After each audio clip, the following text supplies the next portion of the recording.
Welcome to the Nameless Voices podcast. This is episode number 65, and we have finally begun sneezing season. My name's Nanashi. I'll be your host for the evening, and I apologize in advance for whatever this show is going to be. Joining me tonight, we have a menagerie of gaggle fucks and card floppers. We have the Yugi memer himself, Connor Lockhart. We have our resident artist, Hungry Skyfox. We have our fellow furry Yugi tuber, Jose Oricalcum. We have a resident salad player, Phoenix Reborn. We have our living shitpost, Raven. And we have every Yu-Gi-Oh player's worst nightmare by name, Tim Brick. I got my hand fucked up with all these fucking cards in my hand. Your quality is so terrible, I genuinely think you're talking to us from the middle of an 12 Apex. Damn it. I was gonna say, it sounded too audible. I can make out just about what you were saying. I think it should have been less noticeable. Yeah, Are go you dip being your held microphone hostage? in water real quick. We'll wait. Tim, are you being held hostage? Do we need to call the FBI? Me hell hostage on my own esophagus. I heard esophagus. Excuse me? Yeah, try deep throating the mic. Maybe that will help. Be your typical old Modern Warfare 2 lobby like rage shit talker. It can only go up from here, people. You wouldn't survive the good old days of Modern Warfare 2 lobby. I don't want to ever go back to them. Or Wonderful. worse, you could see 10 Am I audible now? Much better. Yeah. Yay! Yeah. Yippee! And now that I can actually guess understand mine- you, I'm going to give you my McDonald's order, because that's what you sound like. Yeah. You gotta spite him now. You gotta talk like an adult from Charlie Brown. Unbelievable. Alright, so how's everybody been doing since the month of February? Alright. Rough. I've been okay. I'm gonna have to fight work to give me Sundays off on podcast days.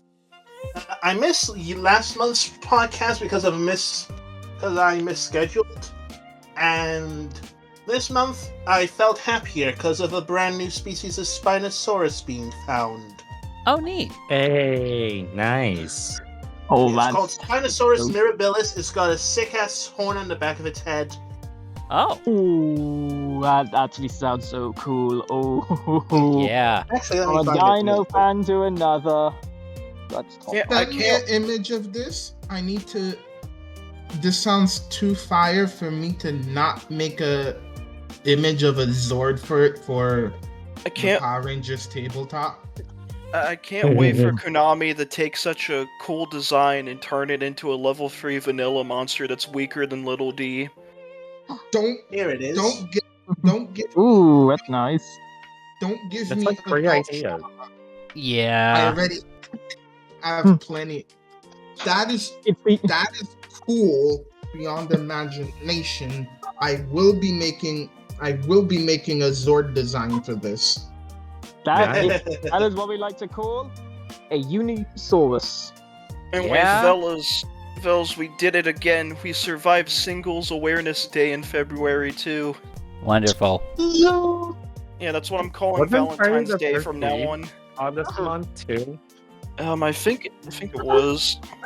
Alright, well, before we go any farther, I should, of course, mention that our channel and this podcast are sponsored by Bear Claw's Realms of Fantasy, a hand-drawn 52-page coloring book with medieval and D&D themed art available for $20 on Amazon still. And I have had a hell of a month. I quit my old security job, started a brand new one as a garage guard, making $1 more an hour and doing a fraction of the work. Hoorah! Neat. We take those. Oh. Within 2 weeks, they noticed I was bored out of my gourd, and they offered me a promotion that paid me another $1 an hour for being a floater guard, a rover. Damn, already? Yeah! Damn. Now, whatever you do, Nanashi, do not hop on any segways during this job. Oh, trust me, that won't be a problem. I'm on my feet. We need art of that right now. And Nashi on the Segway. Paul Oh, Blart great. furry cop. Now I'm gonna. Yeah. I'm going- That's too Wonderful. awesome. I'm going to draw that. That's gonna be a show title. I can already tell. Alright, so let's go ahead and get into some of these interesting articles. So, first off, we had a couple of people pass away of note. First being Hideki Sato, who is the designer of pretty much every Sega console ever made. Why is everything from everybody's childhood dying? Because they were all born about the same time. God damn it. Yep, and nobody lives forever. No, sadly. At least not yet. Yeah. I think they made a song about that. Yeah, sadly. What? And also Jane Baer, who was the voice actor for a lot of characters in a lot of Disney movies.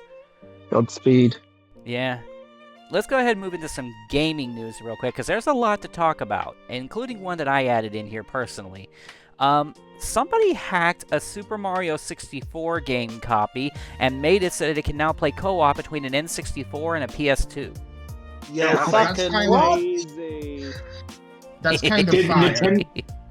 Did Nintendo shut it down yet, or no? I don't think they can. This tech is so old, I don't even think they have jurisdiction over it anymore. Oh, that's good. Finally something for the fans. Let's see.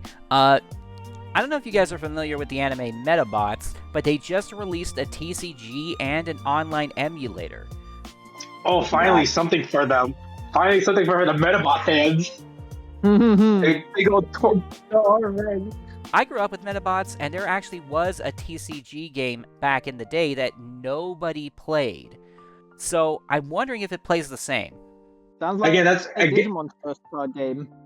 yeah, that's a lot of early card game syndromes. Like too many at the same time during that year. Yeah, you have no idea. There was a Beyblade card game.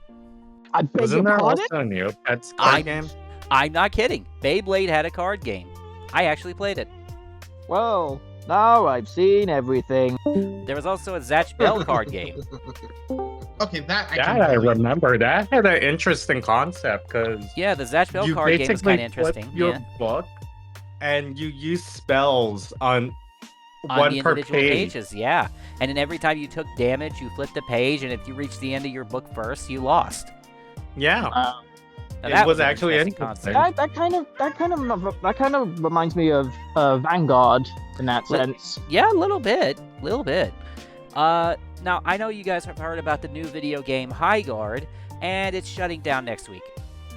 Oh, no. Well, we can all say Oh. one thing Oh about no! Big It- shock Pikachu face. it. What? We Oh. can say one thing about it, though. It Mhm. lasted longer than Concord. Yeah? No, Yeah.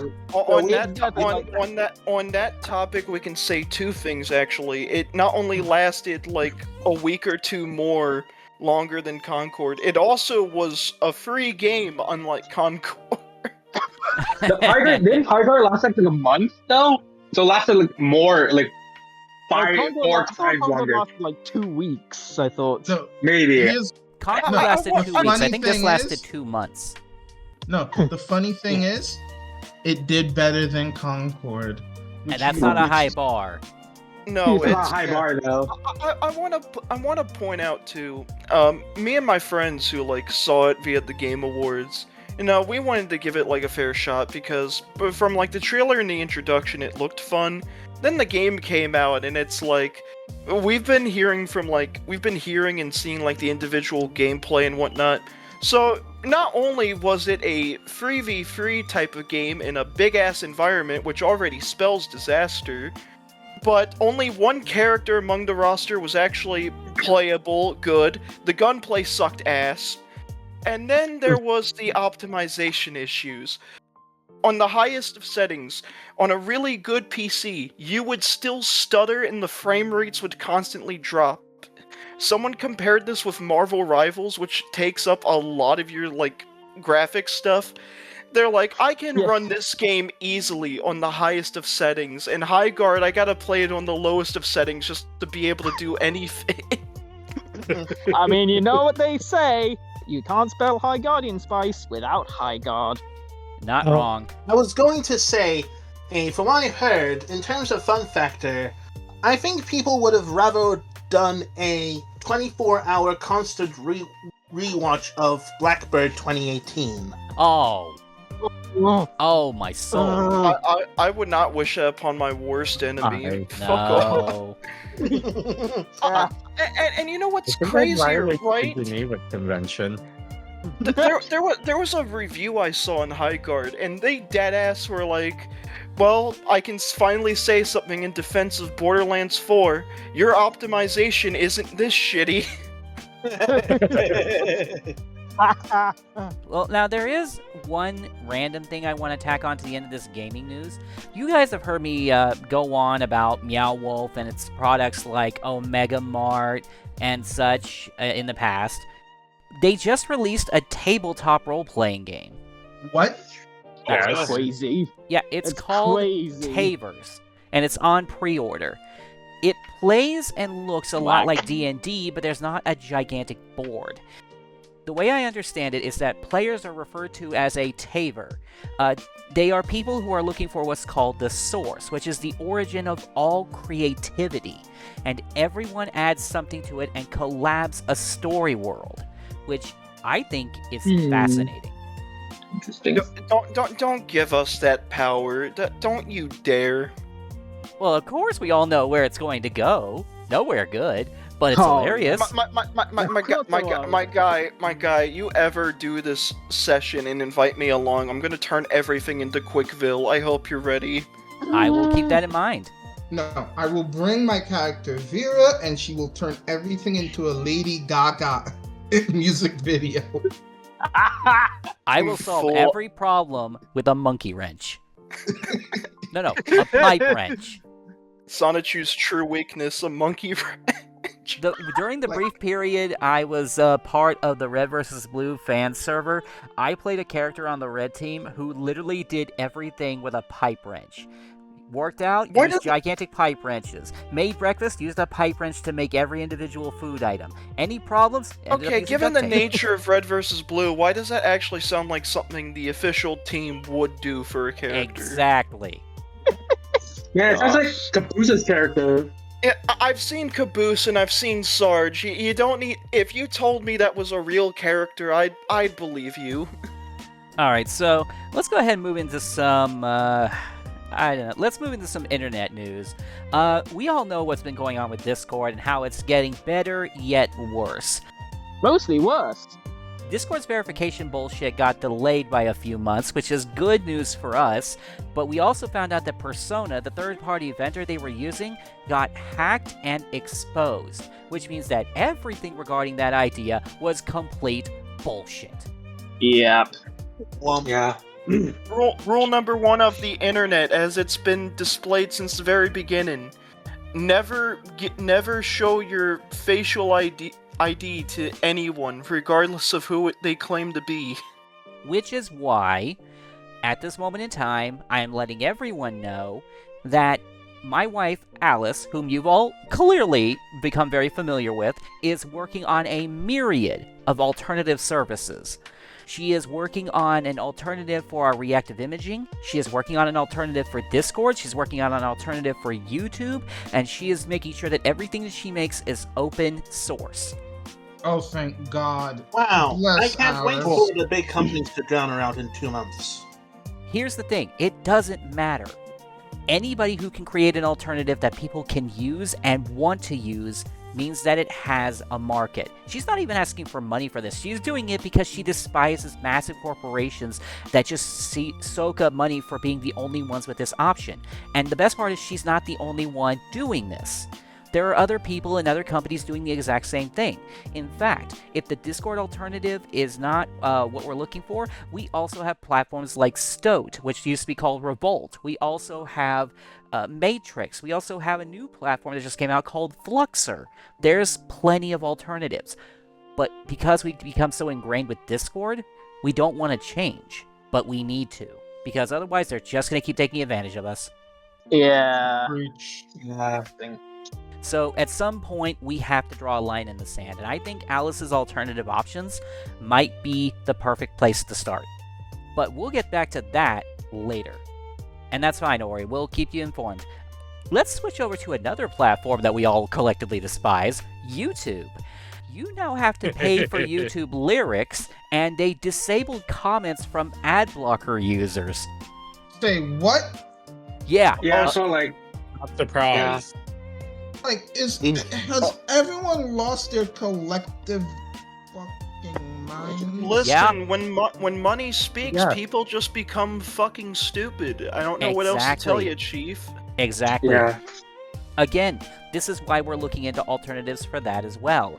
Odyssey had just recently released that you can now watch videos through their platforms and all views will still count toward the YouTube creators, meaning they don't lose any profit. So we already have collective alternatives to that as well.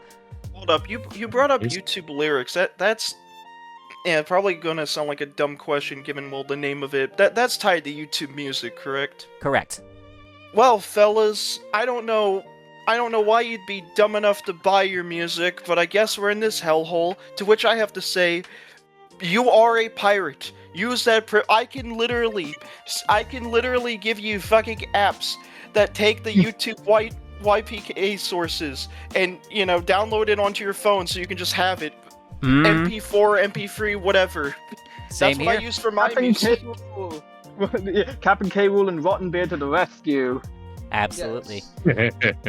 Are we gonna have to put on the Gokaiger theme and save the internet through piracy? Well, if we're talking piracy, instead of going for the Gokaijers, we need to talk to Luffy, because now the One Piece is real in real life. Yeah. And they already found the location. But they haven't found Exactly. it.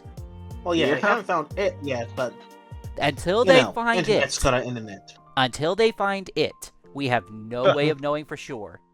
Guys, the One Piece Yeah. is simply the Morbiuses we made along the way. Probably. Shut up. Probably. While we're on the subject of TV shows, though, Tubi, an online streaming service, just added over 100 classic Cartoon Network and Warner Brothers shows, and I am so happy. Heck yeah. And the list is honestly insane. It's like every show I ever saw from my childhood into my high school years. Okay, literal W to Tubi, but also, like, I can understand why they would take on the goddamn burden of immortalizing all of these. It's because all of the other competitors just hate money and viewers, and they fucking got rid of them from the platform. Once again, there's an available market for it. And I'm be real here, Chief. The other day, because recently me and my family got a rowdy-ass puppy to take care of, I'm over here dog-sitting, making sure he doesn't destroy the house. So I'm like, you know what? I'm going to expose you to Animaniacs. You're already crazy. You can speak their language. Not Oh, wrong. Not I wrong. think I've not seen the Animaniacs, but I'm pretty sure we would get along. Oh, Yeah, absolutely. like- I grew up with Animaniacs and Freakazoid. And Pinky and the Brain. All that stuff was amazing. For me, it was actually Pinky in the Brain. Dude, I binge watched all of the seasons, and what's... You know something is legendary when it comes to humor, when the jokes, they still hold up even after, like, hold up, when did the Animaniacs come out? Compare Late that to 90s. 2026. Good God, I'm pretty sure they're 30 years old at this point, probably more, and the humor still holds up. From 1993. Yep. Oh my God, yeah, that is old. Another here's a show I'm going to recommend that you watch if you haven't yet. Look up Megas XLR. Oh, I remember that show. That was pretty good.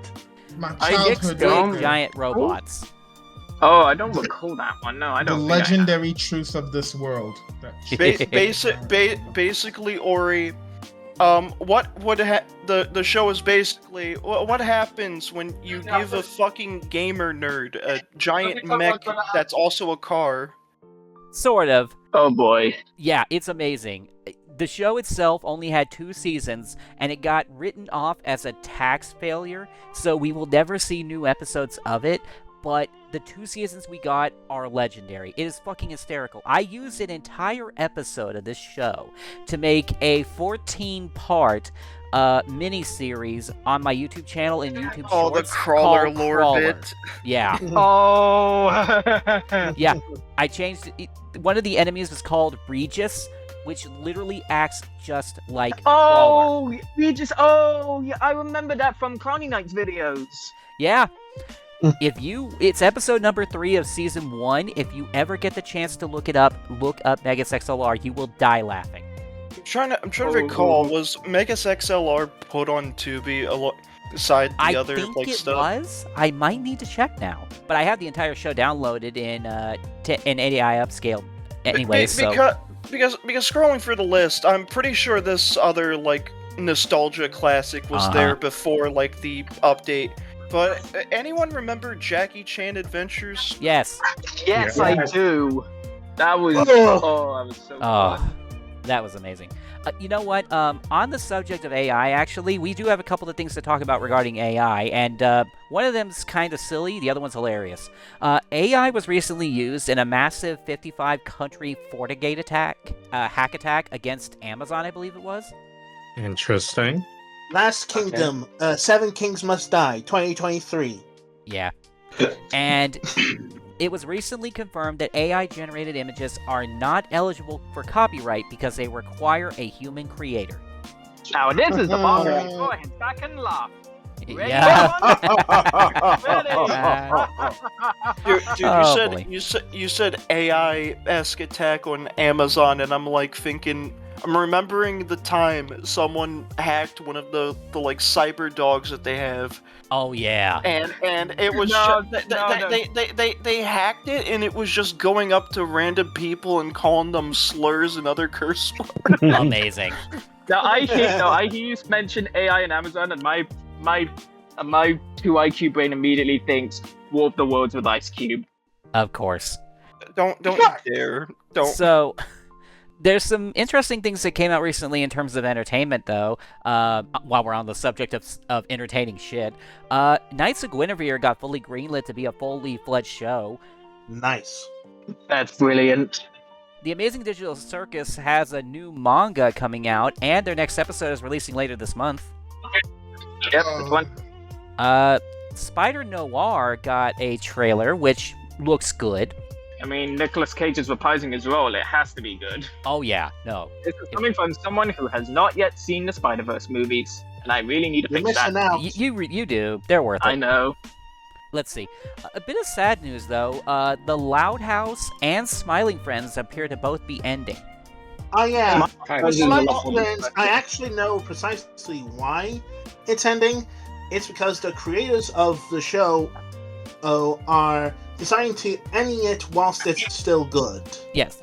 rather Which than is a suffer from good thing they level chose of to end it mummified themselves. burnout. Yeah. I was about to point out that the creators had a really, really good and like understandable reason to like cut it off there. Yeah. Because we already got like a good, decent. We already got a pretty good run.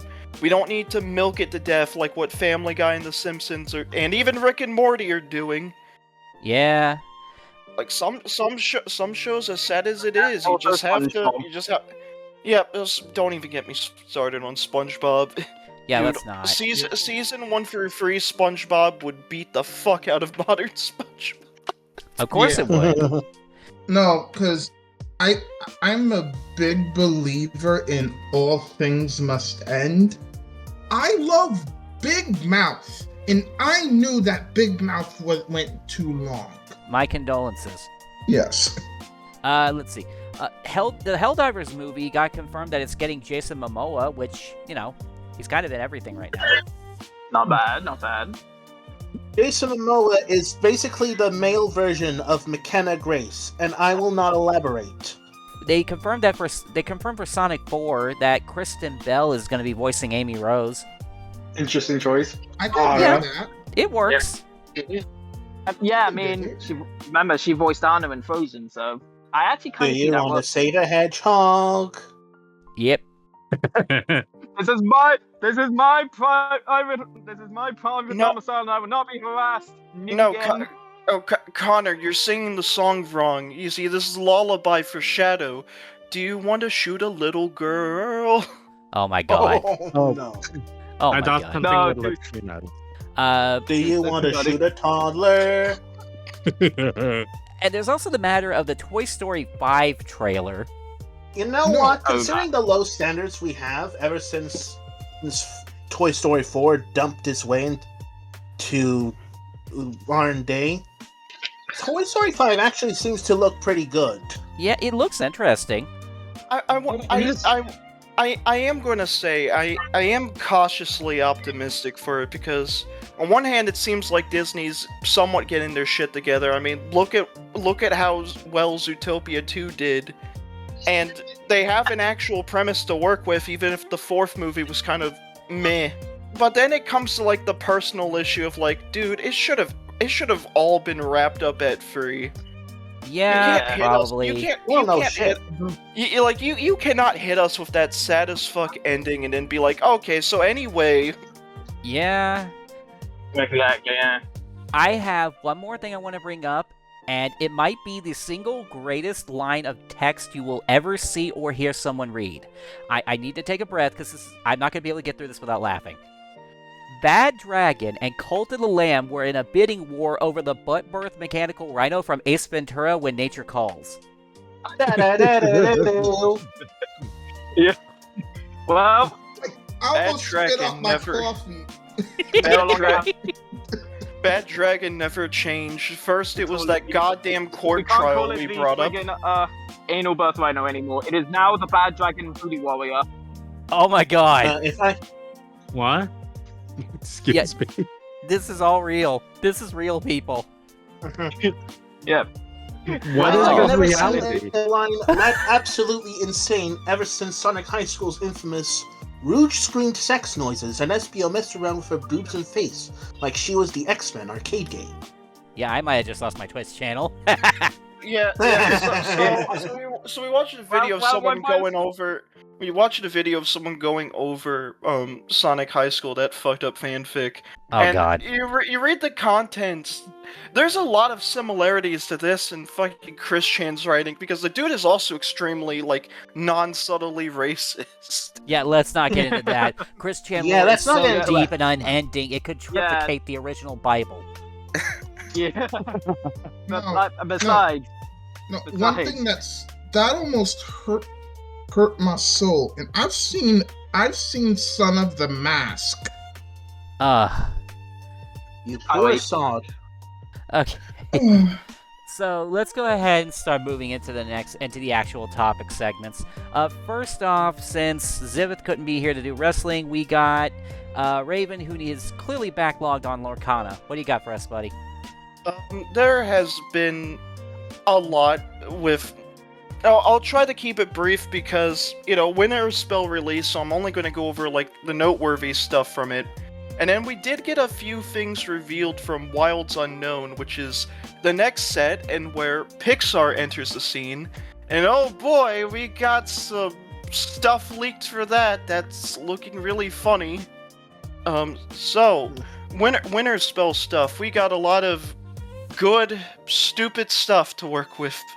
So we got some pretty stupid stuff in the correlating themes of the Fox and the Hound, Pocahontas, and even Darkwing Duck.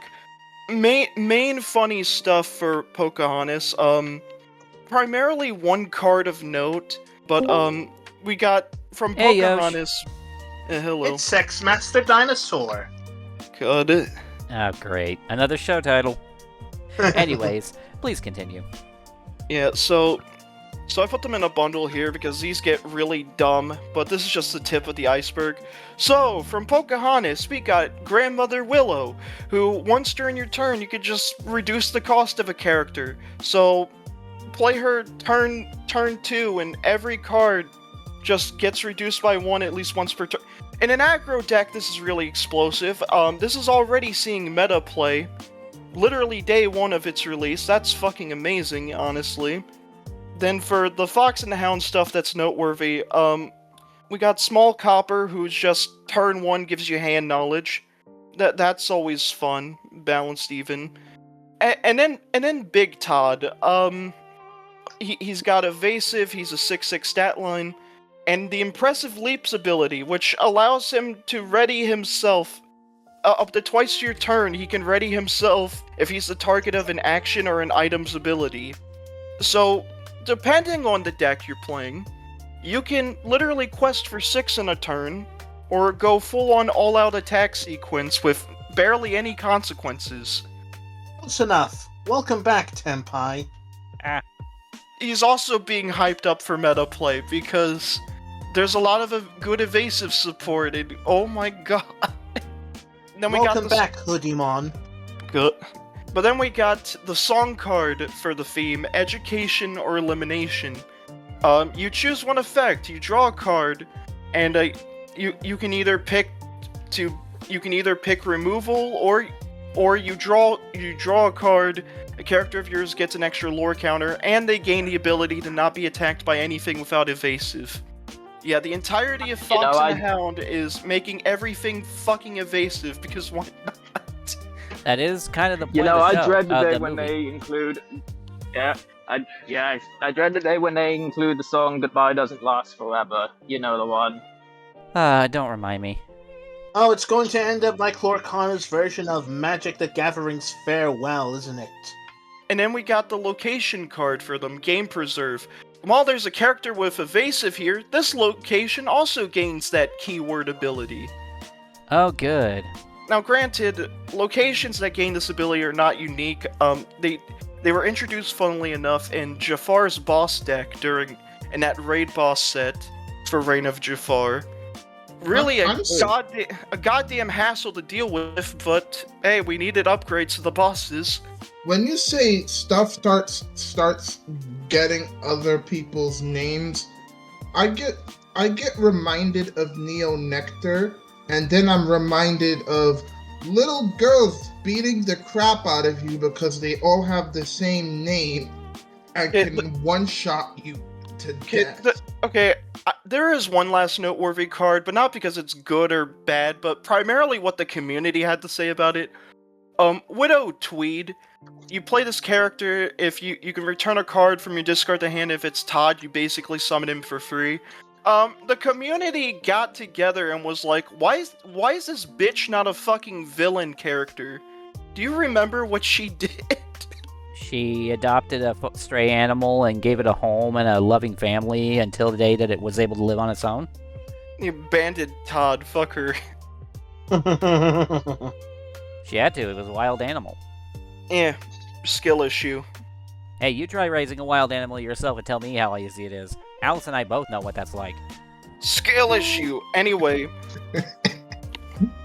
Darkwing Duck had like a few noteworthy things, but I forgot to get the goddamn images, probably some other time.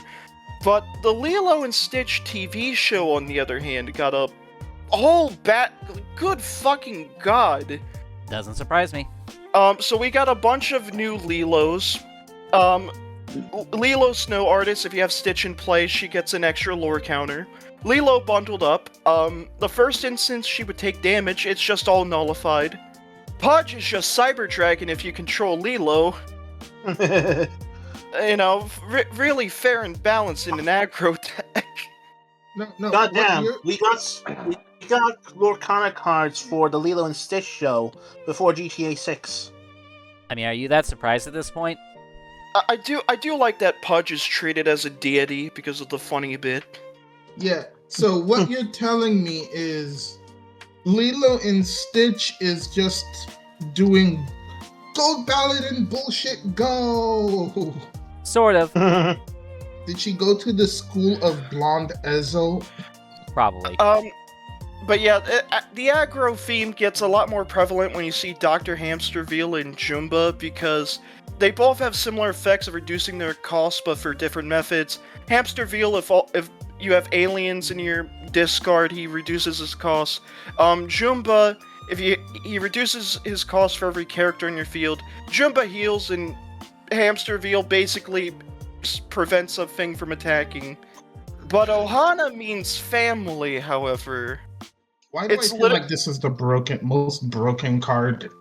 Remove all damage from chosen character of yours and draw a card for each one damage removed. Oh, hey Rapunzel, gifted with healing. Welcome back to the game. You got rotated out just to get replaced. It's almost like you never left. Oh yeah, and a Kudet Ohana emoji. means I get to play Mono Blue in Lorcana. But yeah, a Akuda to Moody as well is also another noteworthy one because remember from last podcast, Angel is a singer free who can be played as if it was a turn 1 card if you did not go first. So it reads, you can play this for free by using a character to sing it that's cost 3 or more. You draw a card and the next character you play comes in for cost 2 less. Ruben, he removes up to 2 damage from a character, then for each damage removed, he also reduces costs. You're seeing a general theme here. Yes. Everything is free. Yes, because once again, Ohana means family. You gotta just swarm the board and abuse everyone. Oh god. I'm getting angel feather trauma. Okay, but one last card from Winter Spell before we go into, like, the stuff revealed for set 12. So Moana got a new card. And oh my... Okay, cool artwork aside, what the fuck do you mean we're allowed to ink cards from our discard? Wait, so you could ink from your... Graveyard, yes. What? This sounds illegal. No, my bad. This isn't Mono Blue. This is Simic. Okay, Ow. This sounds illegal. Can we arrest them for doing this? No. This sounds very illegal. I'm gonna play this card that gives me more ink. I feel like an archetype can't just be getting advantage like this without... Well, fuck it. It's going to. You know, because I traumatized you all enough, apparently. Well, let's get on to set 12 and the goodies that we're expecting, because we got a lot of announcements for upcoming stuff from Pixar, and once again, I'm gonna have it bundled. So, Wilds Unknown, we're getting Toy Story, The Incredibles, and Brave. I am curious how they'll adapt those, but it's looking funny so far from what was shown of The Incredibles.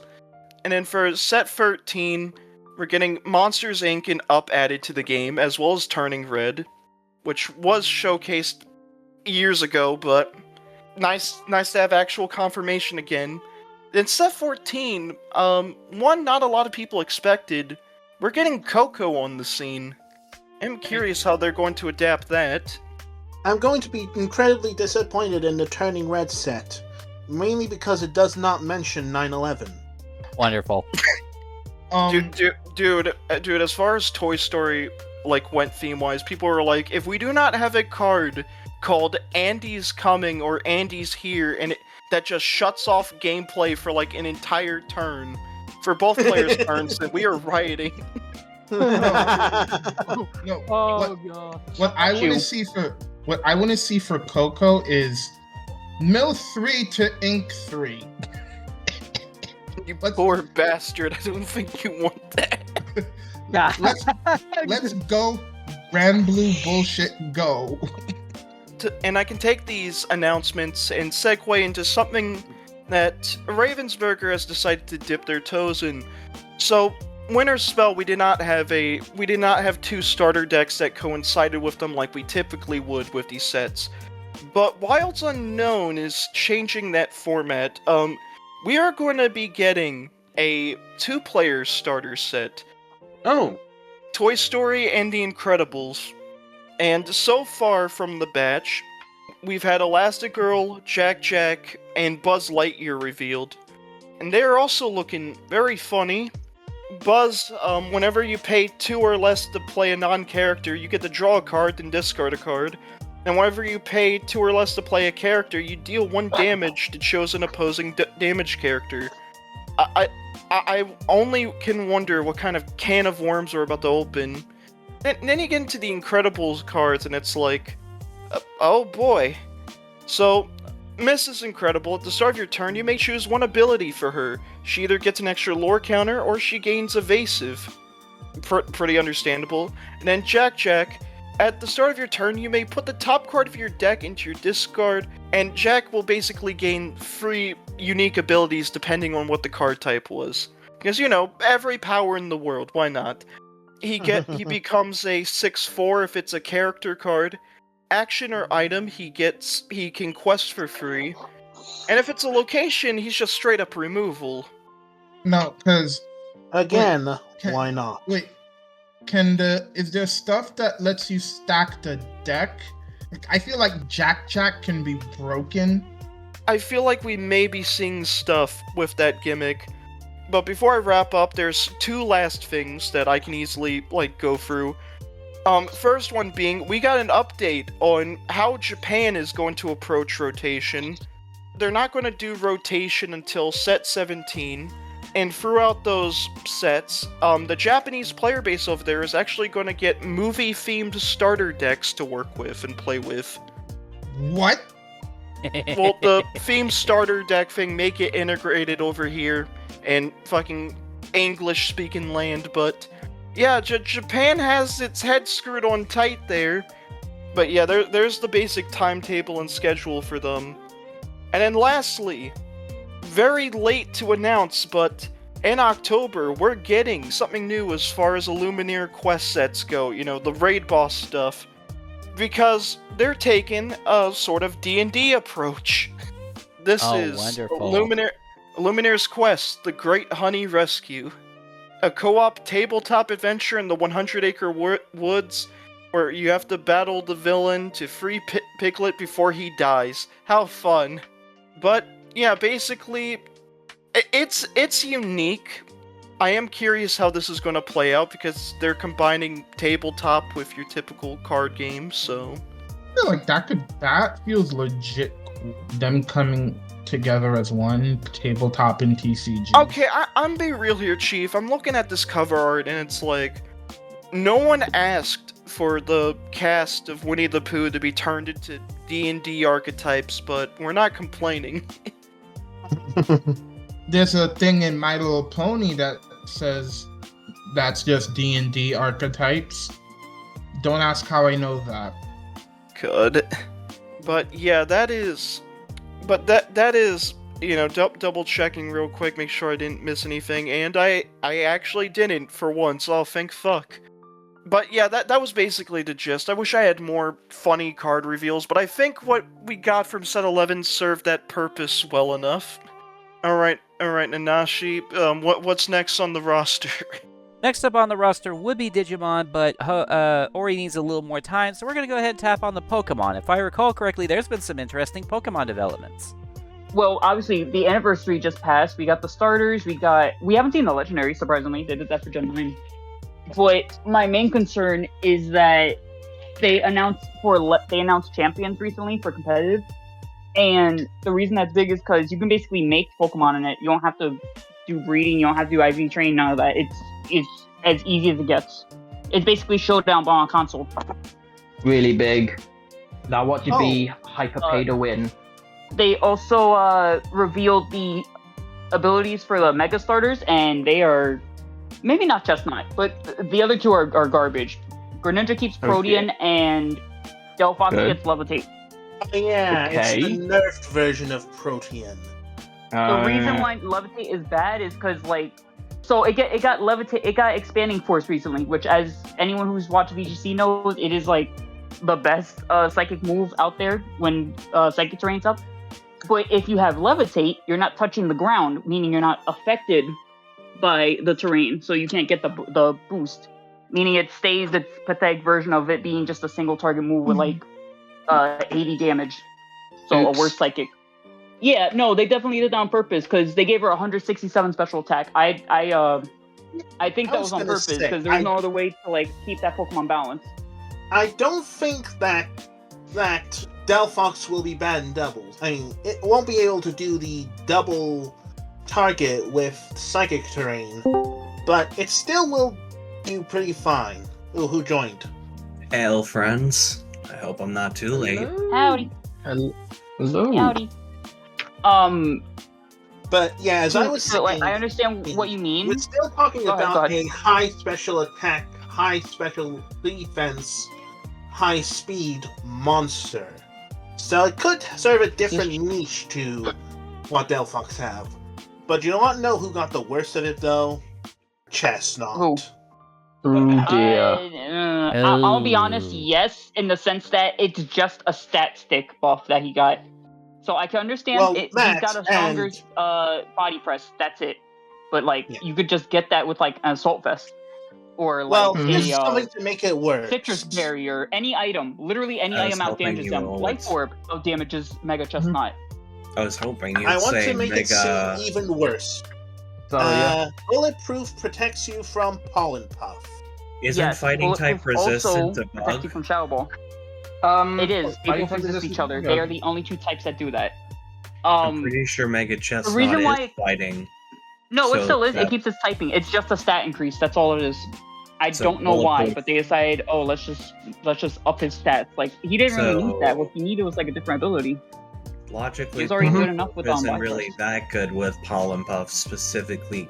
Actually, no. Would it affect the secondary effect of Pollen Puff when you're the ally Pokemon? And that is. Yep. Yeah, because it blocks it That's regardless. It doesn't matter. very It's the same. It depressing. works similarly to Lightning Rod or Dry Skin or not solar power.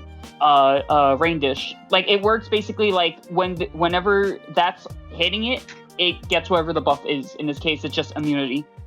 But it's really funny because it hard walls. Which Calyrex is it? It's supposed to hard wall Calyrex. Ice Rider? I believe it's ice. Yeah, I believe it's Yeah. Ice Rider because while it's ice type, since it's fighting type, it just hits it anyway.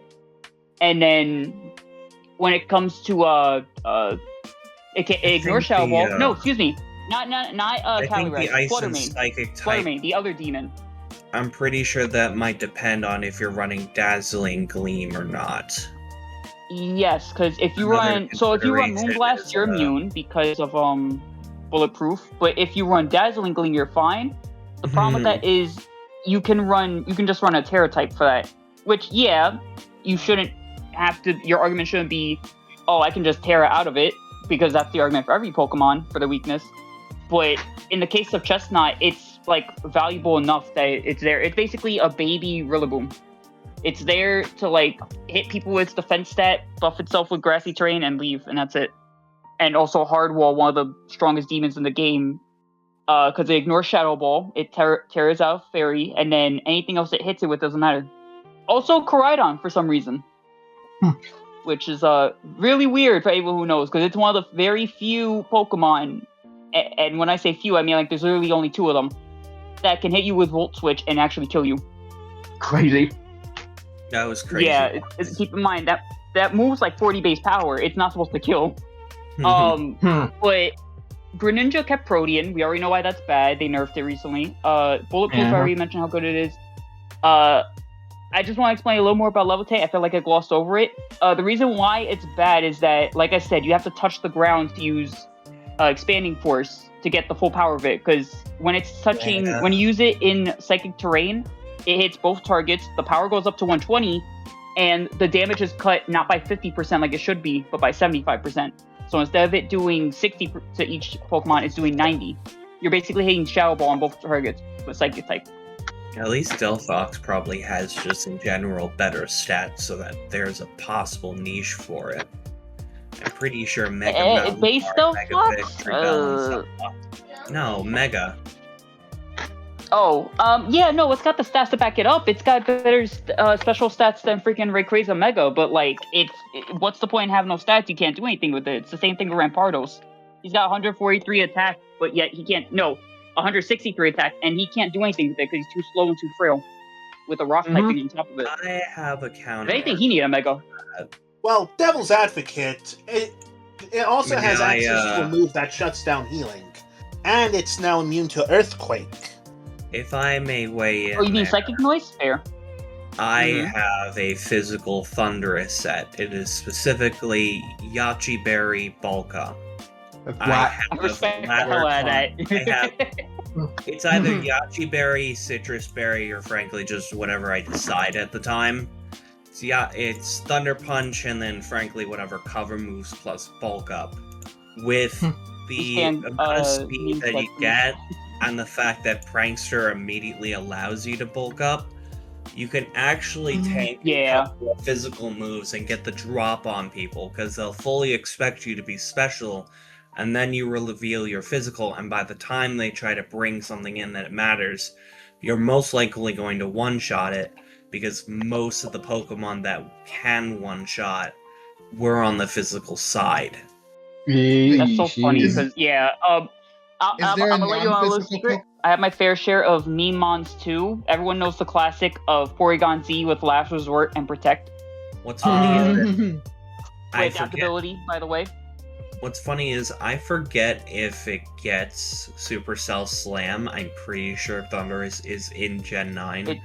But if it gets Supercell Yes, it gets Slam, Supercell Slam. yeah, as long as that doesn't miss, the set's no longer a joke.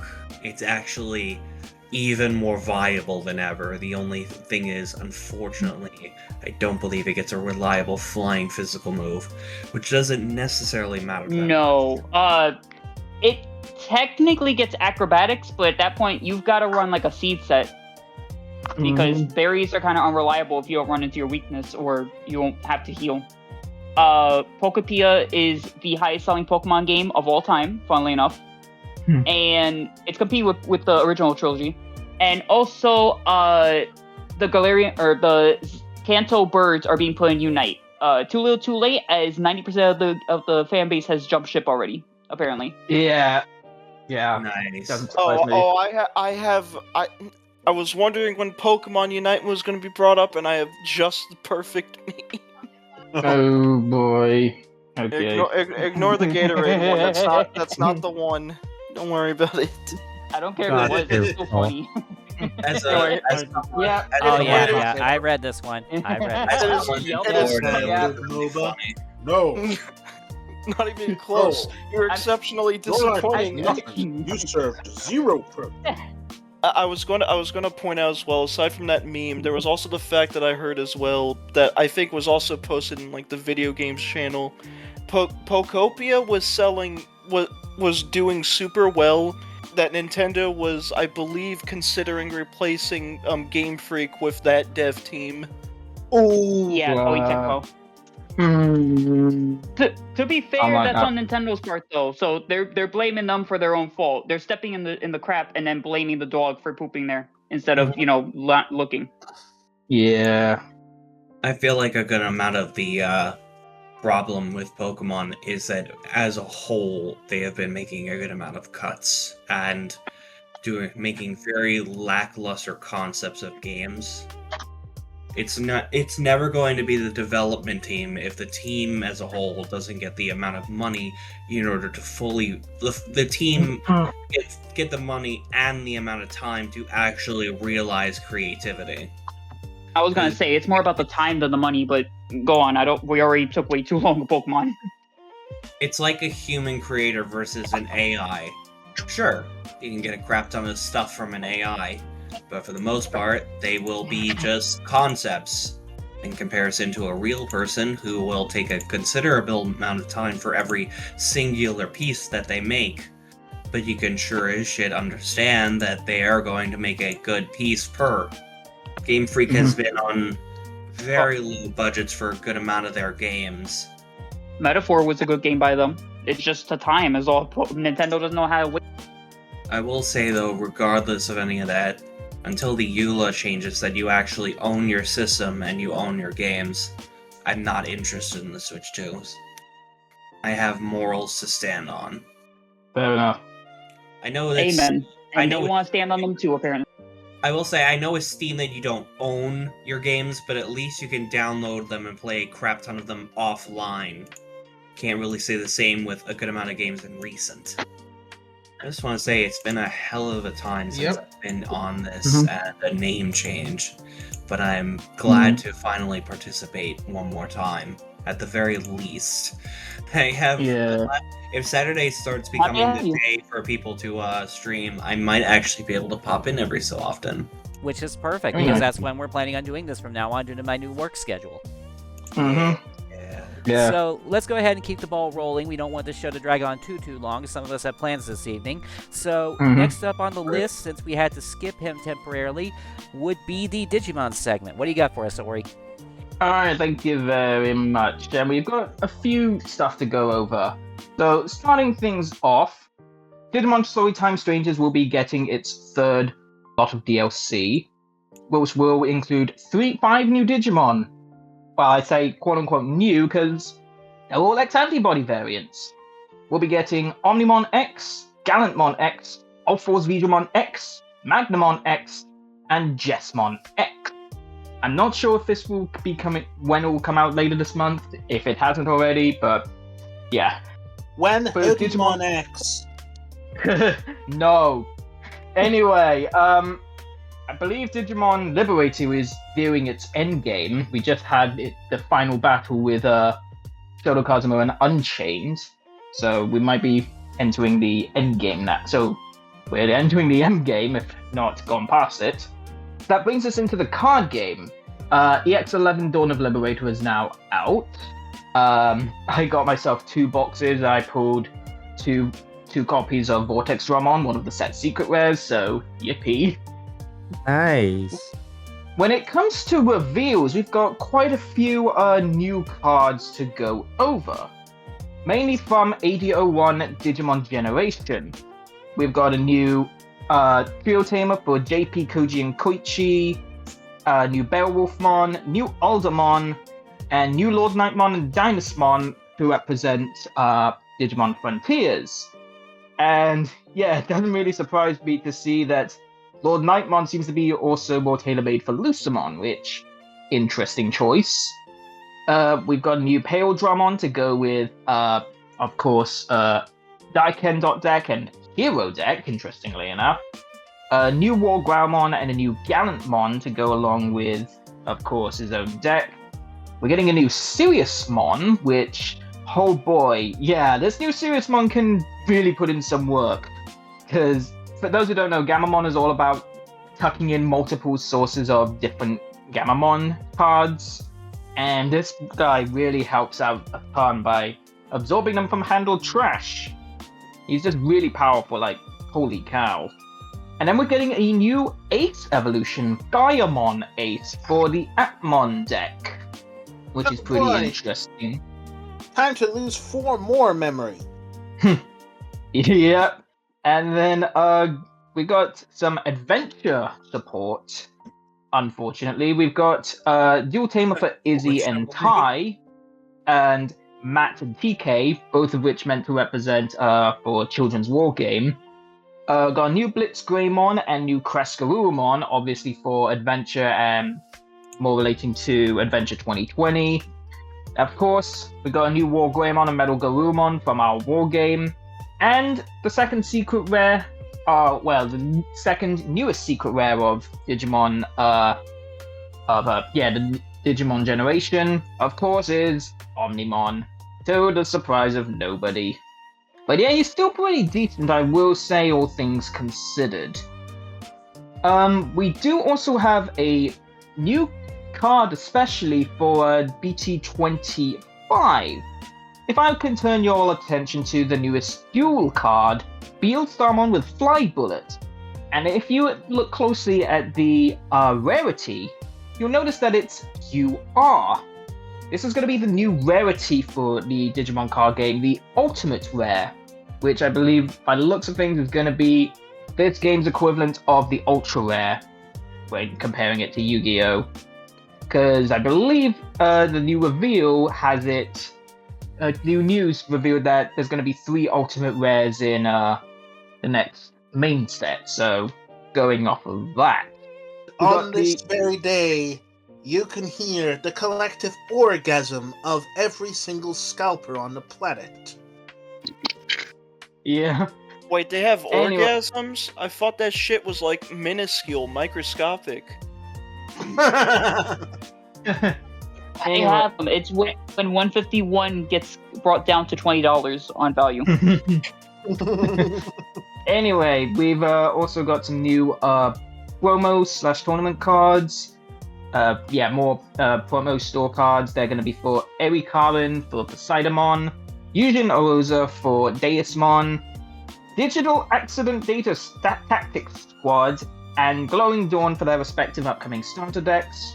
Unique Emblem Machina's Ascension for the Ex Machinamon deck, which, this deck is vile, and Destruction Cannon for the Cyber Sleuth deck.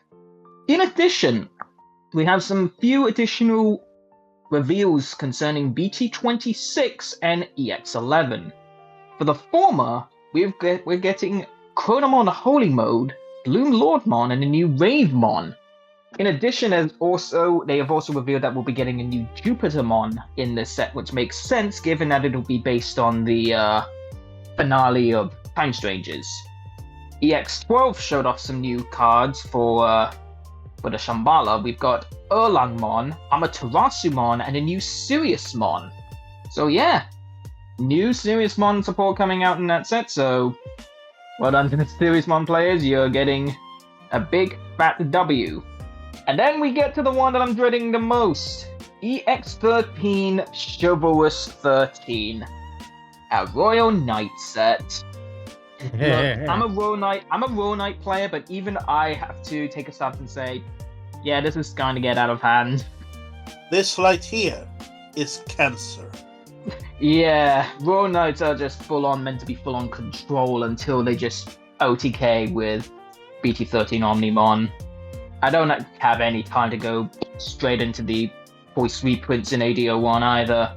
It is such cancer that it could overwrite someone else's cancer and cure them.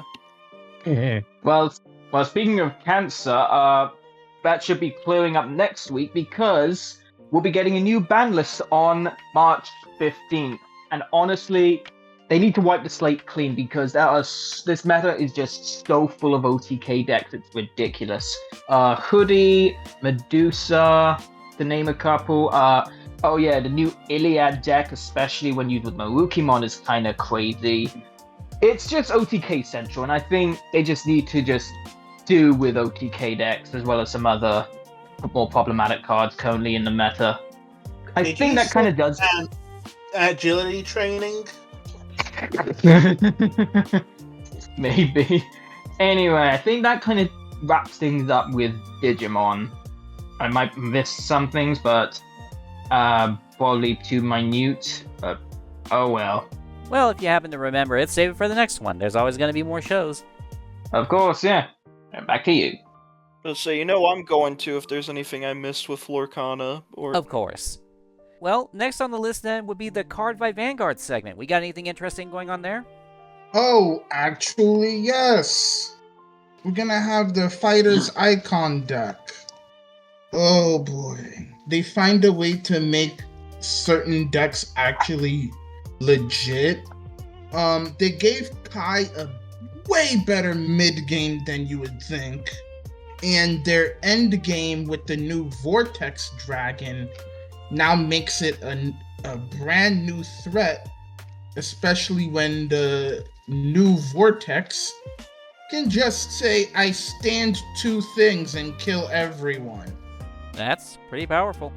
One of those 2 things will likely be itself. Also, nothing ever has a dead shield value in this deck because all your 3s now have a shield of 10k. Oh. So your defense is high no matter what hand you have. Yeah. And everything is you're guaranteed 4 attacks. With this deck, unless you're facing another deck that can kill front row, you are guaranteed 4 attacks every turn. Because it's either going to be from new Vortex Dragon or new Overlord.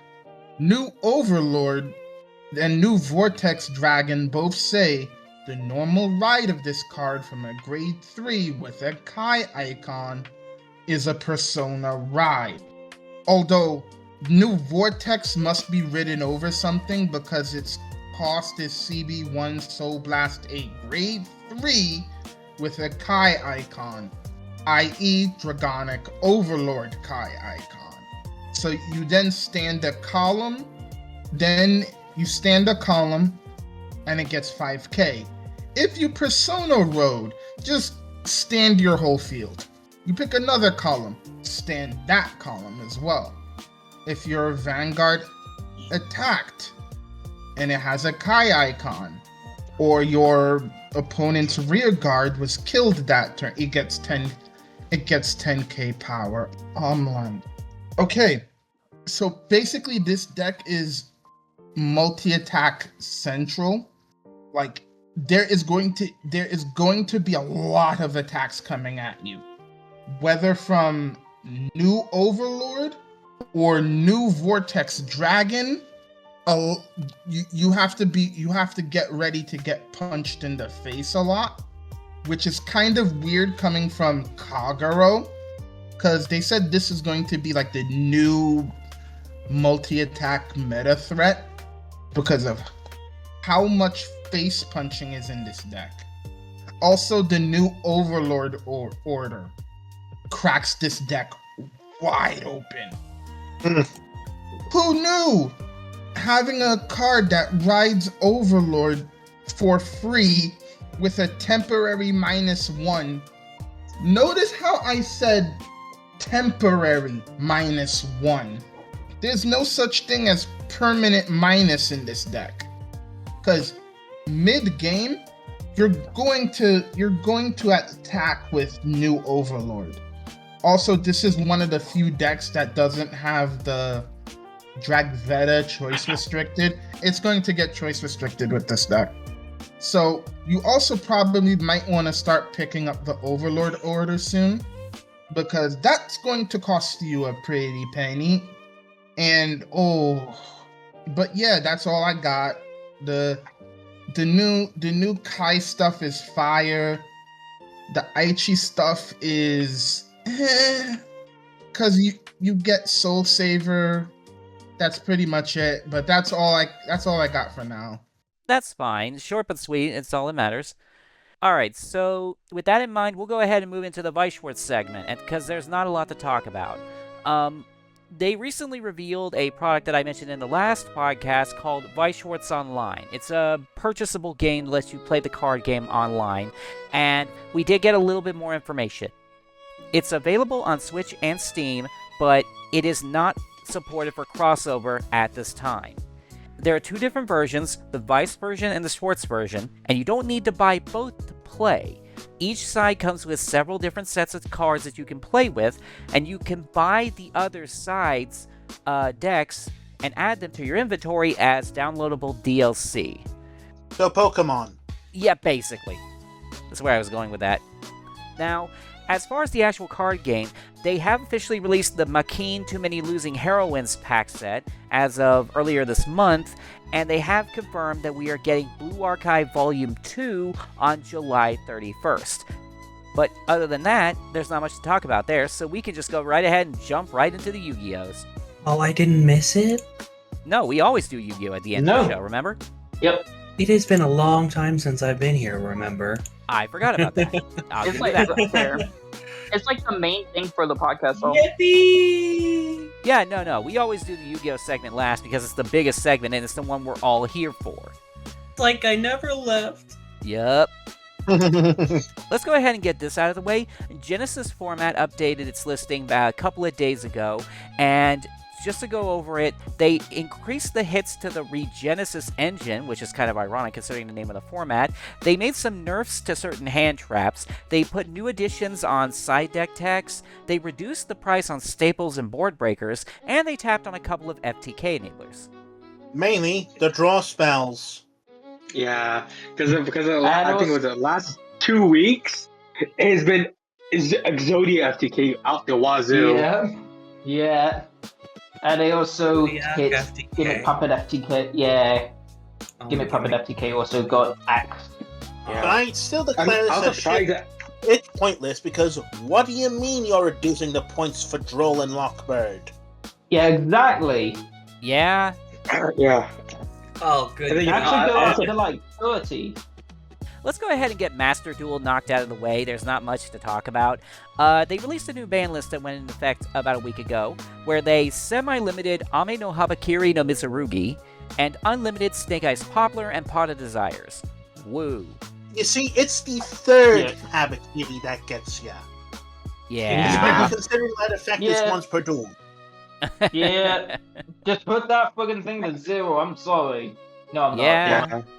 Well, it might happen soon.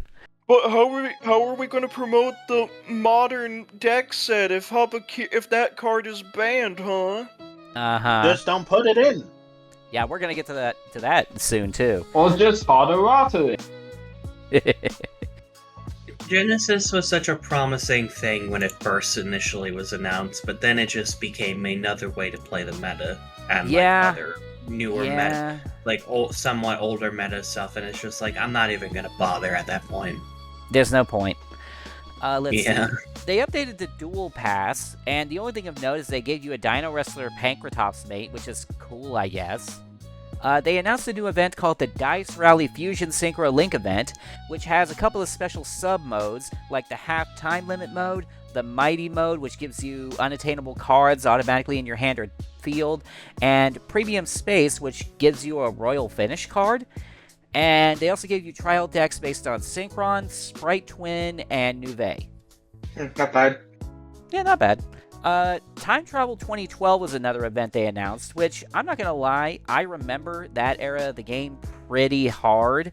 That's gonna be fun for people to play when they see what exactly we had to work with back in the day. At least you get full power chain beats. That is true.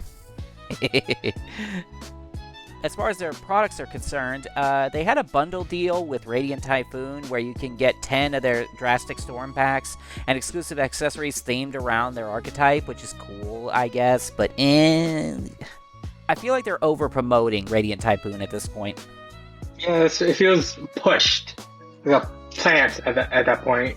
Because MST negates. Ha ha, funny. Yeah, haha, funny, MSC negate. Yeah, the joke's over now. It's getting boring. Can't you just do other stuff? Yeah. You know how many Radiant Typhoon decks I've been seeing on Nexus? All of them? How many? Like 6. Ew. No, Brother, I made it. Yeah. Although I did make a dude cry by using Trisbana to be like, I set Radiant Typhoon. Oh, guess what? Remote Reborn. Let's revive.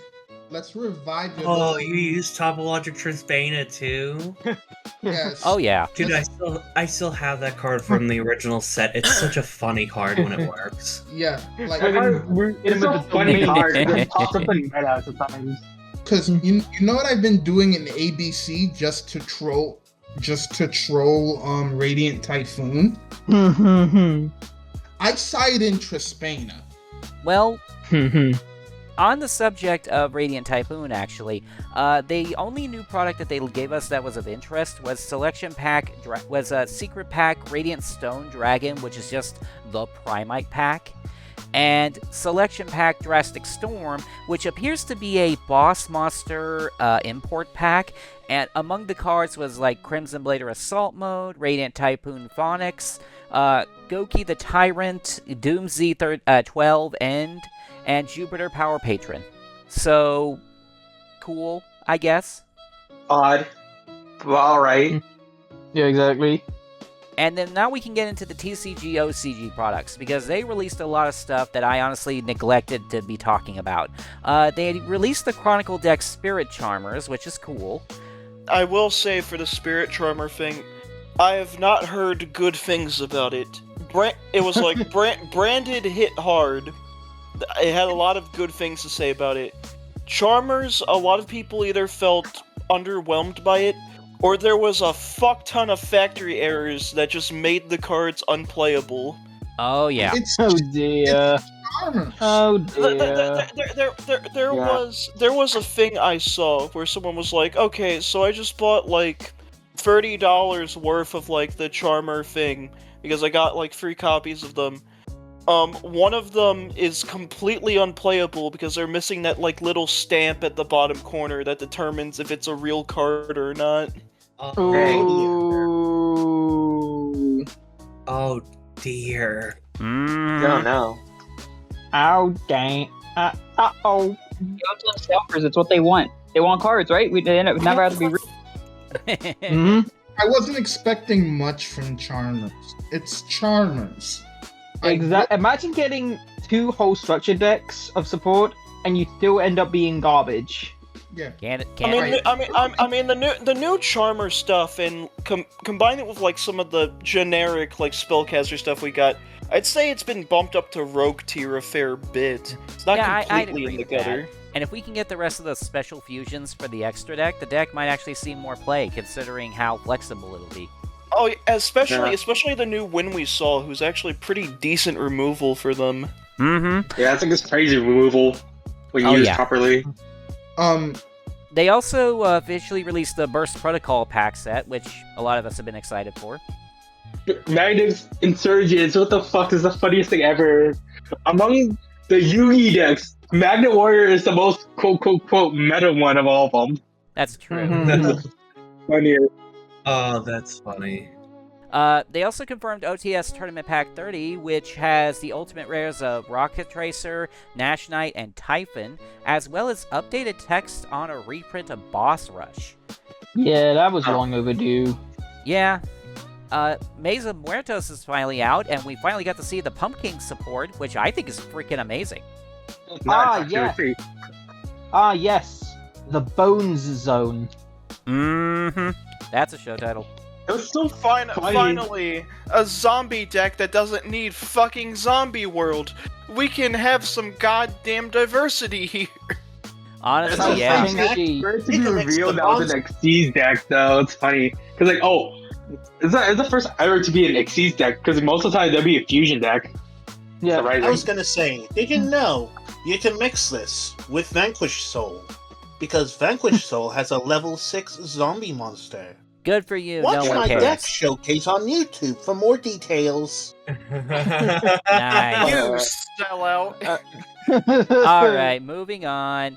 They also confirmed a new product called the 2-player starter set, which came completely out of nowhere, and is compatible with Genesis rules, apparently.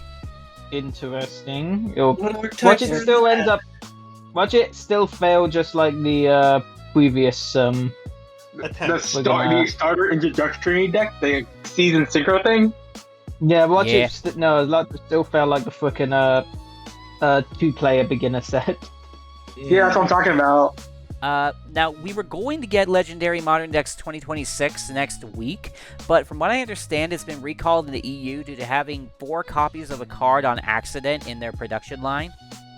Wah, wah, wah. Wah, wah. They really try to stop people from having staple cards. I think it was like 4 copies of like Fault Troll or some shit. Dude, X-Sabers beat that card though. Give him a 4th player, a little better. Yeah, I'm just gonna stack this 5th copy in my deck, and with all the loops, you'll become delirious. You won't be able to tell. Yeah, exactly. So, they also announced a ton of new cards for the Limit Over collection, and just going down the list real quick, there's the Orichalco Sword of Sealing, which is an equipped spell. Yay! Just give us more. Just give us Darkness deck already, you cowards. Rainbow Bridge Bifrost, which is the new Terraforming. It's such a weird card because it was never really used in the game, in the anime. Or just used as a... No, fun fact, Rainbow Bridge Bifrost in the anime was used for Valkyrie. Of course it was. Malefic Force and Malefic Paradigm Shift are finally getting printed. They finally give something to Malefic. That's actually pretty good cards, too. Uh-huh. Yeah. Yeah, I dabble in Malefics where I can, because as much as I like them, they're still kind of in a weird gray area. But yeah, these two, I wish they had more monsters that were adapted to be like, you know, when are we going to get Malefic Firewall or some shit, huh? You cowards. That'd be nasty, though. That'd be nasty. It was Firewall. A Malefic Firewall, but you special summon a Malefic from the extra deck. I mean, not extra deck, deck ignoring summoning conditions. Yeah, that'd be cool. Yeah, that'd be really fun. It would. That would be really fucking fun. Holy. Yeah. Let's see. We got another Assault Blackwing, Kusanagi the Gathering Storm, which is a 9-star. It's a beat stick. Yeah. Yeah, it's just meant to punch through stuff. Like, Blackwings can already punch face. They can Why- punch face and charge taxes like the Sheriff of Nottingham. I don't think they need this, Chief. Aw. It's upgrading Crow's crowbar to a giant metal chair. Ha, crowbar. Let's see. Then there's also Cyber's Contract Witch, which is a generic Link-ish Link 2 that is ritual support and can pull monsters back from the graveyard. It's actually a pretty powerful card generically. Return Did to you say Harakiri. ritual Yeah, monster? sadly. Just ban it. Oh my god. Nicholas, please. I'm getting, I'm not gonna lie, I'm getting Summon Sorceress vibes from this. Yeah, it's Return Yeah. to Harakiri. Yeah, I'm just gonna call it Summon Select 2.0 and move on. Yeah. We've gotten to a point where if you can wombo combo, or if you're just ritual support in general, that's really good and cracked generically. We just revert back to ape form of Habakiri. Yeah. Yep. Let's see. There's also Astrograph Sorcerer, the Star Magician, new Pendulum support, woo. It feels weird because it just chronograph it just stuff. makes it Yippee, sorcerer they're still again. not gonna be meta. Nope. Nice. As long as it still remains a pain in the ass to pendulum summon, pendulum monsters will never be relevant again. Yeah. You know, fellas, it's such a Yeah. shame that this card came out when Triff left the game. No more coping and sieving from him. Yeah. Let's see. There's also Gaga Girls Cell Phone Subtraction, which is cool. They got another playmaker. Yeah, another one to the pile. Yep. Yeah. As a well-known Utopia player, I'm like, okay, we have like 6. Well, now you got 9. Yuma, this is the 7th week in a row you brought an extender to class. Yeah. Yeah, exactly. Continually. Let's see. Then there's a favorite hero Flame Wingman, which is just a retrain of Flame Wingman to be more generic. There's like a third one this week too. Yeah. That's It's a the solo super art. poly target. The super poly target, but like, alright. Yeah. Does hero need I mean, that? that's No. cool. It gives Jaden something to do hero related with Super Poly. That's cool. It's a super poly disruption target, and it can also fuse during the battle phase for the more OTK approach. Mm-hmm. Once again, not what they need, but I guess it's something in the right direction. What bugs me the most is that it's Flame Wingman. Why didn't they keep the burn effect? Who Yes. knows? Exactly. Dude, I was coping on a Neospatian retrain for them. Like, dude, if they got Neospatian retrain instead, it'd be better.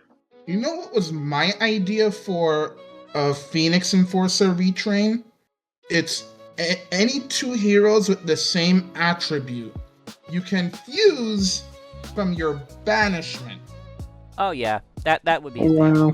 There's also Dark Magical Curtain, a new spell that kinda sorta solves one of the biggest issues with Dark Magician as a whole, Mm-hmm. which is playing the damn thing. It's just another Dark Magician thing. Yeah, but here's the thing. It now becomes you have to get to this spell ASAP. This spell is now Terra Top, which means Yeah. if it's Yeah. if it's negated, GG no re, go to round 2. Yeah, kind of.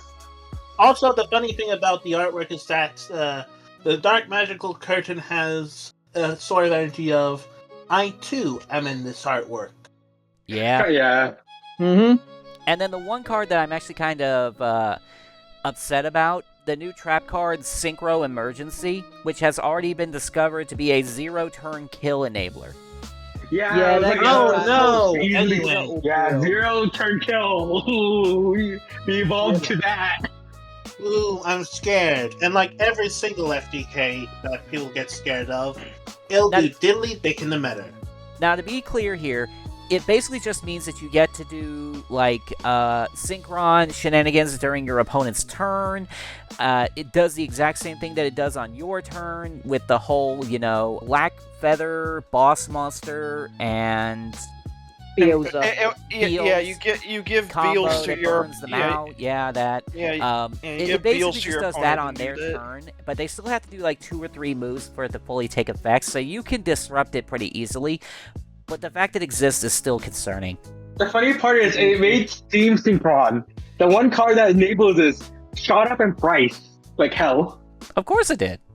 It's Yeah, it's so funny. overhyping what's fucking new, but like that, a lot of people after watching that FTK replay, they were like, "Yeah, we need to ban Speeder," and people are like, "My guy, Speeder, it's not Speeder's fault that people are using him. Like, he wasn't meant to be summoned during the opponent's turn from the extra deck." Yeah. If anything, I think Beelzebub the Diabolic Dragon should get hit, because that's just been responsible for so many dumb FTKs despite it being inconsistent. I say just turn Junk Speeder into a card that only activates during your main phase. Yeah, that'd be good. I'm on the fence of Bales going, because I've been on the fence of Independent Nightingale going on the ban list. That's Because understandable, I guess. Hmm. Oh, there you are. You ban the for FDKs. You ban the end game board, not the combo pieces, unless the combo pieces are already meta in the first place. Oh, there you are, Perry. I was going to say that I think the trap is good, really good, but I don't think it's going to be as meta warping because everybody's running hand traps. Yeah, that's also And true. the hand traps that work well in meta also screw up Synchro Emergency hard. That is true. Mm-hmm. But just because there's responses doesn't mean that a problem should be allowed to fester. Exactly. Yeah. So something will probably be done eventually. But moving down the list, Rarity Collection 5 was delayed. It was supposed to drop on April 10th, but it's getting pushed back a week for whatever reason. Because of those scalpers. Probably. Because like, they saw the Japanese thing and thought, oh, Rarity 5 Collection had the overframes.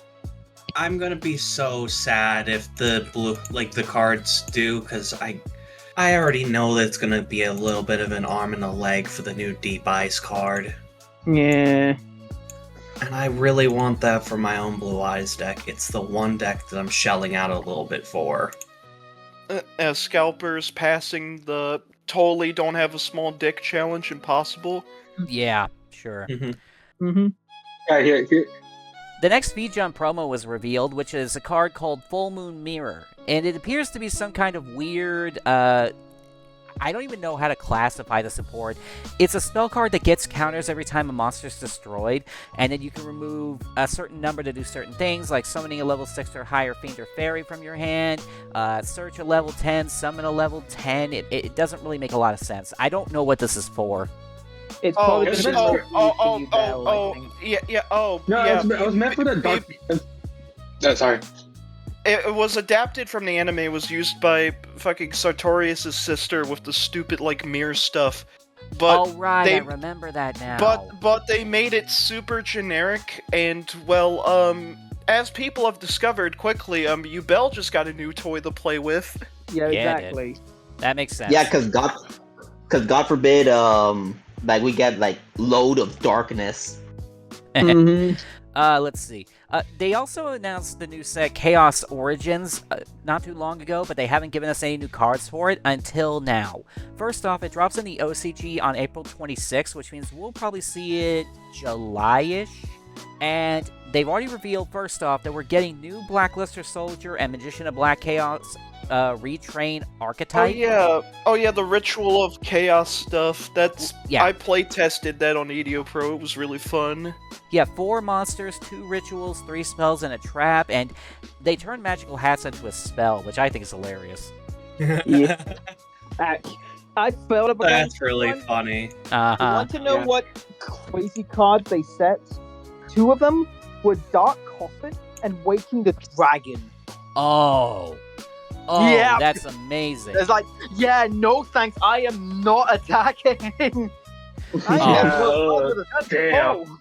Yeah, the new magical hats is really funny because it negates the effect of a spell and trap, and then you set up your board with whatever back row may float or whatever, and they're basically the effect basically changes into you have to destroy that card now.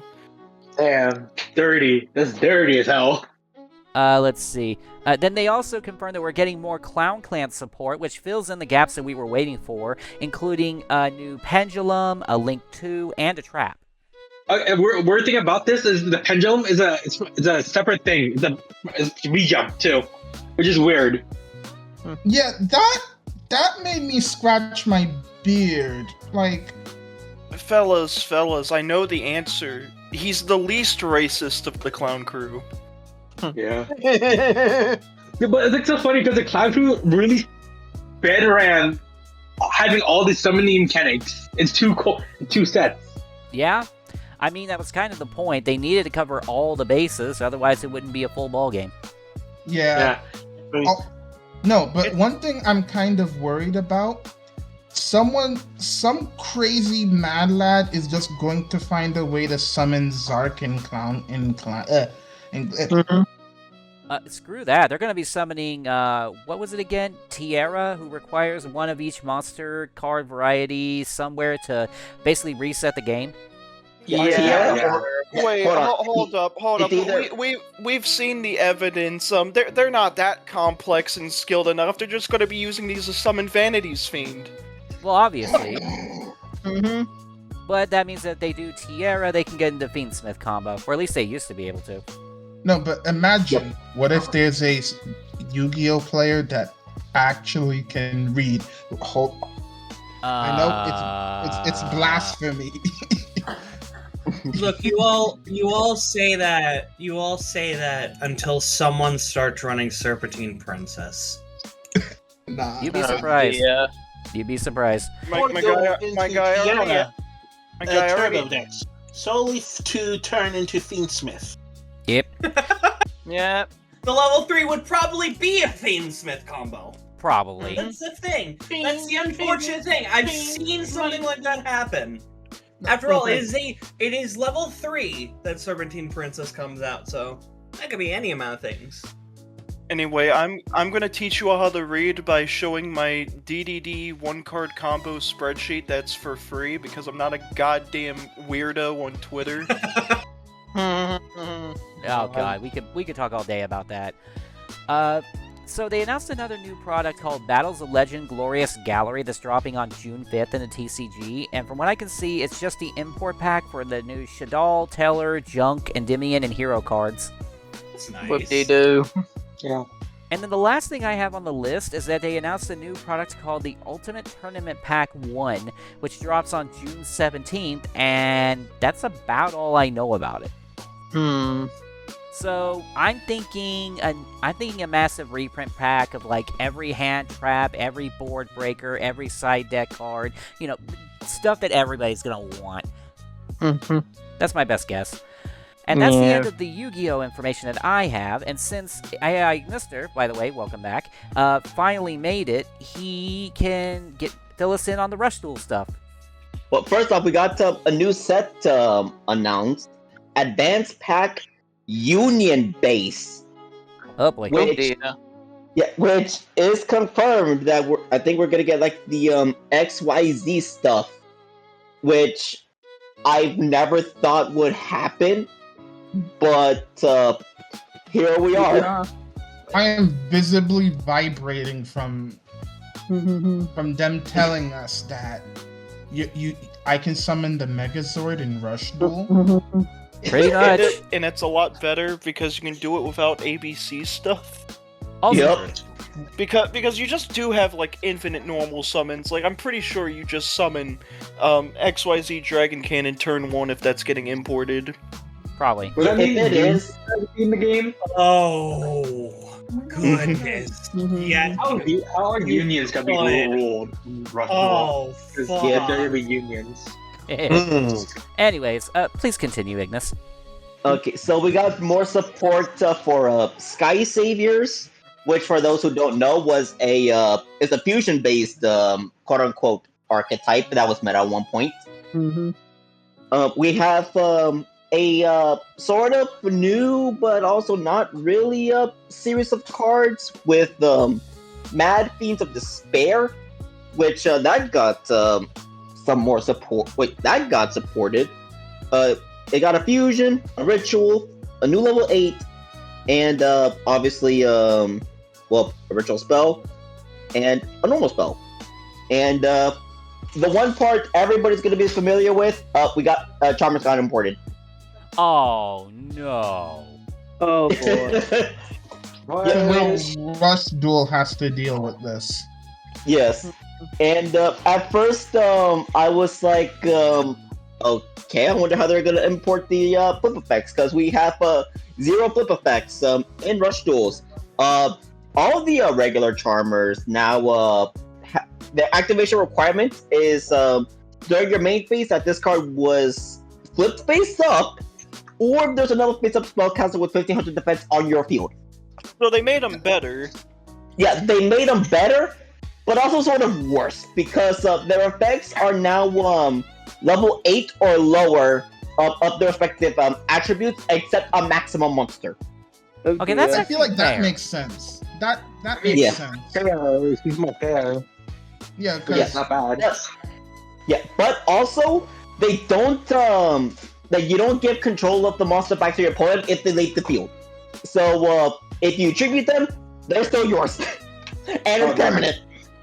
And they also got like level 5 versions of themselves, which I'm not gonna read off because like it's a lot to go over. And they also got a spell up during their first wave, which is pretty neat. We got a new plasmatic monster. Charm's got another up spell later on. Oh yeah, we got a reveal of the next Psycho Jump promo, and I'm just gonna be blunt. It's a painful choice. Oh dear. How people supposed to be written though? That's the thing, because like they don't add cards or search stats. Yeah, that's what I wonder. And yeah, as I brought this up with Connor like the other day, and like his guess is like you look at the top 5 cards of your deck. I think it was like your opponent like chooses one, and then the rest get milled out. Isn't that just worse? Painful graceful charity though. Yeah, it's basically worse. Graceful Charity, which is gonna have to be competing with set spell, funny enough. And like, why would you use that when you can just guarantee yourself 3 draws and 2 discard?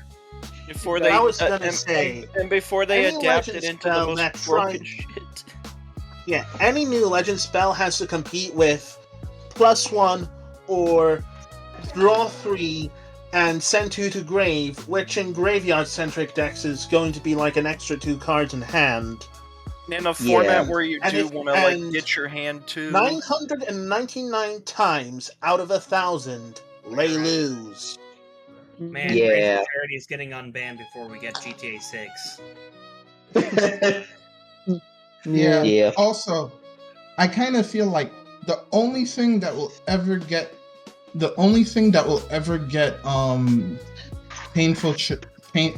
Graceful Charity banned in Rush Duels if Dark World finally gets to Rush Duel. Oh, imagine! Imagine! Like, Exactly. just hey, I'm gonna play card destruction, summon every Dark World. Basically. Yeah, and we do have like the last thing I have here is we got a new Draco monster, which is meant to support Dragius, and it's I don't know how to feel about it. I'm not gonna go over it because it's gonna turn into like a heated, not heated, just like a regular conversation, and we're gonna be here all day if that happens. Yeah. And yeah, that's all I got. All right, well, then that means that we've already reached the end of the podcast. Honestly, pretty smooth show this time around. All right. Yeah. Very nice. So before we call it a night, does anyone else have anything they want to contribute, or are we good to call it here? Martha's right, ass possum should be banned. Ah! There is Unnecessary. Here we go. So, Okay, now hold on. that Cold By and Crossout are on the verge of being banned, people are going to bitch and moan that the hand traps are going to be banned, like I fucking predicted on Reddit. Oh my god, no way. GTA 6 is gonna have age verification requirements? What? They're just killing the the hype for this game. This is old news, Chief. I don't know where you all have been. I don't. Yeah, Twitter isn't a real place. I visit there because I'm bored, not because I think it matters. Dude, I've seen this off of Twitter. What do you mean? I don't live on the internet, man. I don't care. I don't care about this. Imagine living on the Nanachi's internet. not permanently online. Of course But I'm yeah, not. I'm people- married with a full-time job and a house full of people that actually give a shit about me. I can't be terminally online. I have a life. Yeah. Now that bullies called by and cross out into limited status, they are And now I don't- bitching about saying that they should be banned. And then they'll complain about the combo players, and then they'll complain about something because it's the fucking internet. Wonderful. Yeah, My brother exactly. tries to complain about tunes if you give him enough time. Yeah. Oh, that reminds Exactly. me, actually, Yosh. You weren't here for this. They announced the tunes are finally going to get some more support. Oh yeah. And it's gonna be something like it's gonna be tune freaking Earth Rat or Giant Rat or something like that. Probably, but honestly, Yeah. who cares? It's Dude, more the Beaver cars. Warrior. Wait, I'm sorry. What are they Honestly, complaining like about if they now? revise it, so it's what do you call it? If they revise it, so it's like instead of summon one Earth monster, it's summon one Toon monster. I think it could actually be good. Could be. But I'm just saying they always give it the really bad early monsters. Probably. But, Yeah. Real quick, I want to bring up something funny. What's that? I was over here testing a deck for Vanguard. That being the Aquilibra Phantom that I bet got discussed in the Vanguard section, Alright. and this ended up happening. Oh. Oh my god. 200,076,000. Friggin' blast. And a critical of 4. That is some neo-nectar Dang. bullshit if I've ever seen it. And I'm yet glad it's in the someone said it. Yeah. Oh, God. I'm glad someone said it. Yeah, I was looking through. Oh, I was looking through old captures of when I had fucking when I had the funny Tag Force game emulated, and there was just this screenshot. Alright, so are we all in agreement we can probably call the show now? I Yeah. bet. Yeah. Well, this has been a pretty good show, and I thank all of you guys for joining in. Thank you, everybody, for tuning in live to the show if you managed to catch it live. We usually record these every 4 weeks now on the Saturday at 3:30 p.m. Eastern, so the next one's going to be on April 4th. Alright. Wait, where is this live at? Twitch. Oh, Yeah, we've been streaming these things live on Twitch for like 2 years now. buddy, ain't been around. I know, I'm telling you. Okay. I mean, there's also notifications about it in the server, but that's beside the point. I do have one final thing to say before we wrap up. Sure, what's up? Given the topic of AI earlier, when the great anti-clanker war comes, there will only be one AI left because we deem them worthy of existing, and that Or- is Nero-sama. Oh, that nonsense That again. war already exists. It's called the Helldivers. Alright, well, anyways, thanks again for tuning in live, and thanks again for joining us here in the show. We'll see you in the next one. Bye-bye. Sayonara. Bye.